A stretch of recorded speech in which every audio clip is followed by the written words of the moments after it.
আমরা জাতীয় নাগরিক পার্টি বর্তমানে বাংলাদেশে তিনটা জিনিস নিয়ে কাজ করতেছি। একটি হলো সংস্কার, যাতে বাংলাদেশের আমূল পরিবর্তন হয়। সাথে সাথে 2 নম্বর হলো আওয়ামী লীগের যেসব সন্ত্রাসী আছে তাদের যাতে আমরা বিচার প্রক্রিয়া নিয়ে আসতে পারি, এবং মানুষের যারা পকেটে ট্যাক্সের টাকা কেটে নিয়ে গিয়েছিল, ব্যাংক লোপাট করেছিল, এবং সাথে সাথে শেয়ার মার্কেটের অনেক মানুষকে তারা নিঃস্ব করে দিয়েছিল, এগুলো যাতে বাংলাদেশে সুষ্ঠু বিচার হয়, সেজন্য আমরা বিচারের দাবিতে মাঠে যাচ্ছি। আরেকটি বড় বিষয় হলো যেটা আমাদের সার্বভৌমত্ব ইস্যু।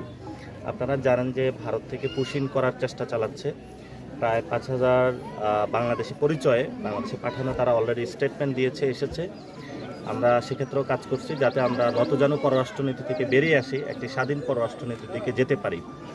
আর আমরা বিভিন্ন জায়গায় জেলা সফরগুলোতে যাচ্ছি, মানুষের সাথে কথা বলতেছি। জুলাই যে গণ অভ্যুত্থান হলো, এরপরে জাতীয় নাগরিক পার্টিটা কিভাবে সকল মানুষের কাছে গিয়ে দাঁড় করানো যায়, ওই এলাকার সমস্যাগুলো আমরা শুনি, অ্যাড্রেস করার চেষ্টা করি। যেমন বাগেরহাটে এসেছি আজকে, বাগেরহাটটা অনেক সুন্দর এলাকা।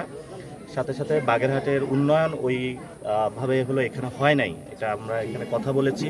কিন্তু বাগেরহাটের একটা শেখ ফ্যামিলির একটা রাজত্ব ছিল, কিন্তু শেখ ফ্যামিলি রাজত্ব করেছে, শেখের নাম বিক্রি করেছে, কিন্তু উন্নয়নের নাম এখানে কোনো ছিটেফোঁটাও কিছু হয় নাই।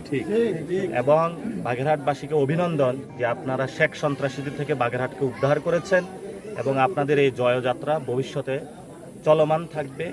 বাগেরহাটের বড় একটা সমস্যা হলো এখানের শিক্ষা ব্যবস্থা এবং স্বাস্থ্য ব্যবস্থা খুবই নাজুক অবস্থায় রয়েছে।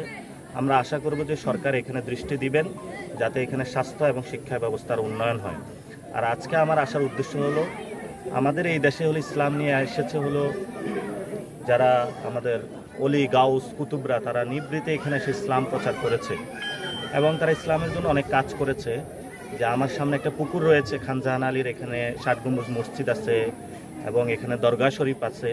তো আমরা এগুলাতে যাচ্ছি যে আমাদের পুরো বাংলাদেশের যাতে মসজিদ ব্যবস্থাটা সুন্দর করে পরিবর্তন হয়, মসজিদের সাথে যাতে একটু পুকুর থাকে, মসজিদের যাতে একটা বনায়ন থাকে, মানে সবুজায়ন থাকে, মসজিদ একটা হেলথ কমপ্লেক্স থাকে।